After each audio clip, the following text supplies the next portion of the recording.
mo kí yín pẹ̀lú ìfẹ́, mo sì kí yín pẹ̀lú àdúrà ní ọkàn mi àti lẹ́nu mi. Àwa Yorùbá wà ń déjà gan o, ọ̀pọ̀lọpọ̀ nínú wa ò mọ̀. Tẹ́lẹ̀tẹ́lẹ̀ ọ̀rọ̀ pé politics pé ká fi politics dá wọn lójú, ká win election, ká níwọ̀n win, ká dàrú mọ́ wọn lọ́wọ́, ká bàbá wa Awólọ́wọ̀ win ní 1959, win 1979, win 1983, wọ́n ní kò win. Abíọ́lá tún wá win, alàgbà wa Abíọ́lá náà tún wá win ní 1993, wọ́n tún ní kò win. Àbí so gbogbo wọn yẹn wọ́n ti wá rí wípé àwọn Yorùbá yóò ní ṣe tẹ̀mọ́lẹ̀ o àfi tá a bá kúkú pa wọ́n rẹ́.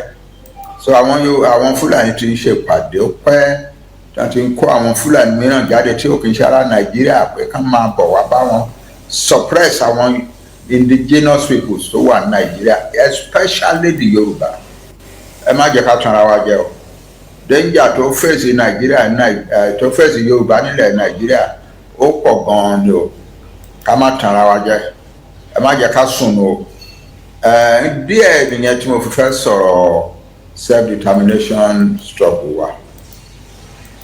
Nígbà tá a bẹ̀rẹ̀ bí kékeré bí díẹ̀ náà ni. Nígbà tí mo bẹ̀rẹ̀ sí sọ fún àwọn ọmọdé, ẹ má bẹ̀rù, ẹ sọ̀rọ̀ síta pé ẹ ń fẹ́ country yín. Òfin ìjọba ayé fún yín ní agbára láti sọ, kò sẹ́ni tó lè mú yín, kò sẹ́ni tó lè fìyà jẹ yín. Táwọn ọmọ wa dẹ̀ jáde tán bẹ̀rẹ̀ sí sọ lóòótọ́ tó wá di nǹkan ńlá tí a lè gbogbo àwọn èèyàn wa ní diaspora táwọn náà dìde wọ́n sí tí gbogbo ayé bẹ̀ wá gbòòrò wa. Ṣùgbọ́n Ọlọ́run lágbára ẹ̀, à ń ṣe press conference, à ń ṣe rally kéékèèké tá a lè ṣe, à ń ṣe ìpàdé oríṣiríṣi, à ń ṣe Zoom meeting tí gbogbo èèyàn máa wá láti gbogbo ayé àti ohun gbogbo wọn yẹn là ń ṣe gbà wọn yẹn. But Ọlọ́run ti rẹ́dì nǹkan tó máa sọ nǹkan tá à ń ṣe di ńlá. Nǹkan ibi tí ńlá yẹn dẹ̀ ti wá ṣẹlẹ̀ ni wípé ọmọ kan tó ń pè ní Sunday tó wá láti ìlú Ìgbòho tí àwọn èèyàn wá ń pè ní Sunday Ìgbòho ó wá yọjú sí wa. Ọlọ́run ti kọ́ sí lára pé ọmọ yìí ló máa sọ nǹkan tá à ń ṣe di ńlá. Wíwá tó dẹ̀ wá lóòótọ́, àṣẹ Ọlọ́run bẹ́ẹ̀ sì ṣẹlẹ̀ pé wíwá ẹ̀ wá sọ ìjà tá à ń jà náà di ńlá rẹpẹtẹ. Ó wá di pé tá a bá fẹ́ ṣe rálì kì í ṣọ̀rọ̀ 100, 200, 500, 1000, 2000 mọ́. Ó wá jọ̀rọ̀ 1 million, 2 million, 3 million. Ọlọ́run nìkan ló lè ṣe nǹkan tó tó yẹn. Ọlọ́run gbé Sunday wá,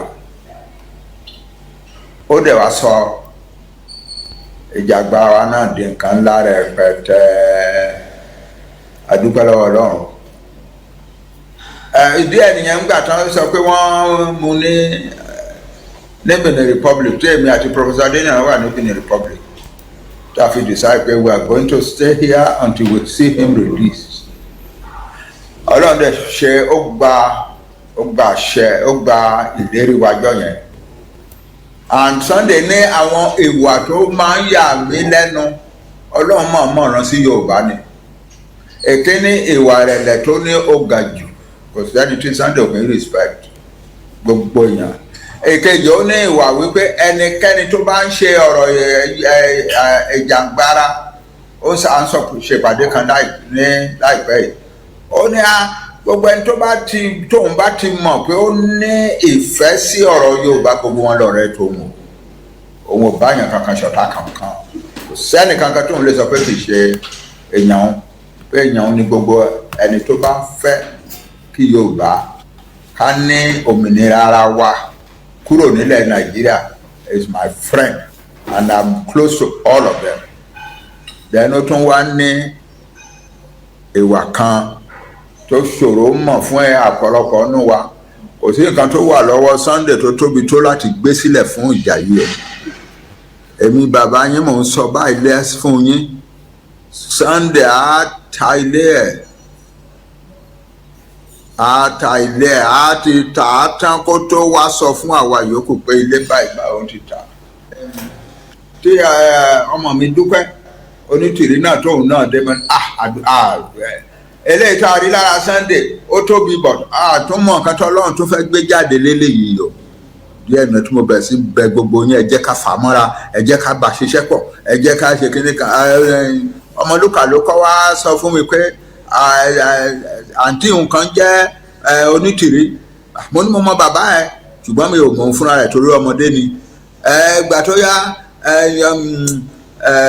kí lorúkọ Káyọ̀dé Ìmọ̀lá òun náà tún wá ẹ má introduce ẹ jẹ́ ká gbogbo wa surround ẹ gbogbo nǹkan tó bá fẹ́ ṣe bá a ṣe surround Sunday níjọ́sí ẹ jẹ́ ká tún surround ẹ bẹ́ẹ̀ gbogbo yín wá jáde ẹ surround ẹ gbogbo yín pátápátá ẹ jáde mo dúpẹ́ tẹ́lẹ̀ ẹ tọ́ra dá ẹgbẹ́ oríṣiríṣi sílẹ̀ àmọ́ ọmọ dá sílẹ̀ bẹ́ẹ̀ ni ìdí tá a fi dá sílẹ̀ ní pé tá a bá kóra wa jọ sí ẹgbẹ́ kan ṣoṣo easy fún ìjọba Nàìjíríà láti lè attack wa tá bá ti pa ẹgbẹ́ yẹn rẹ́ á ṣòro láti tún kó ẹgbẹ́ mìíràn jọ ìdí ẹ̀yẹn tá a fi decide ní ìbẹ̀rẹ̀ wípé ọ̀pọ̀lọpọ̀ ẹni tó bá fẹ́ dá ẹgbẹ́ sílẹ̀ lọ dá sílẹ̀ ṣùgbọ́n a gbọ́dọ̀ ní the same purpose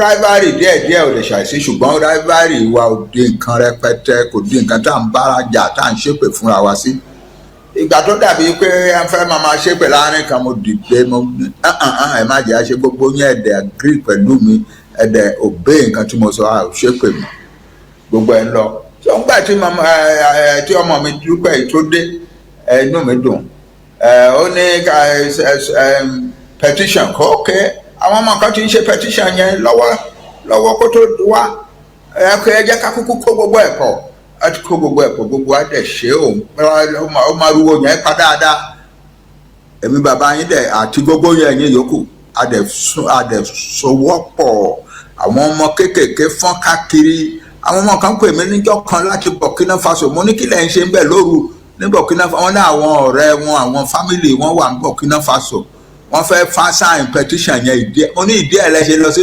Burkina Faso wọ́n ní bẹ́ẹ̀ ni bí gbogbo wa ṣe wàhálà nìyẹn Ọlọ́run nìkan ló lè mọyì owó tá a ná sí di ọ̀rọ̀ 5 million petition yẹn táwa Yorùbá ná lọ́mọdé lágbà lóko lómi àdúpẹ́ àkójọ nǹkan ṣoṣo ní gbogbo wa ń wá ìyẹn ni pé ká get Yorùbá nation out of Nigeria and then build our Yorùbá nation into a great country in the world. That's all. Thank you for watching. If you're new to this channel, consider subscribing so you won't miss out any of our latest video. My name is Akintoye. I'm a video director and TV producer of Akomolowe on African Magic. Keep watching DriveTV. olólùfẹ́ DriveTV àti gbogbo ẹ̀yin tí Fẹ́mi Sola ẹ máa wo DriveTV. Keep watching DriveTV. My name is Wole Agba. Taking this time out to tell you all that you keep watching DriveTV. What drive ẹ̀wọ̀n ní ògo ẹ̀? What drive ẹ̀wọ̀n fulfilment? What drive ẹ̀wọ̀n ní tó bá lọ? Ó ní iṣẹ́ rìn. Ibi ni kò máa wò DriveTV. Thank you. Chloe. DriveTV, driving you around the world.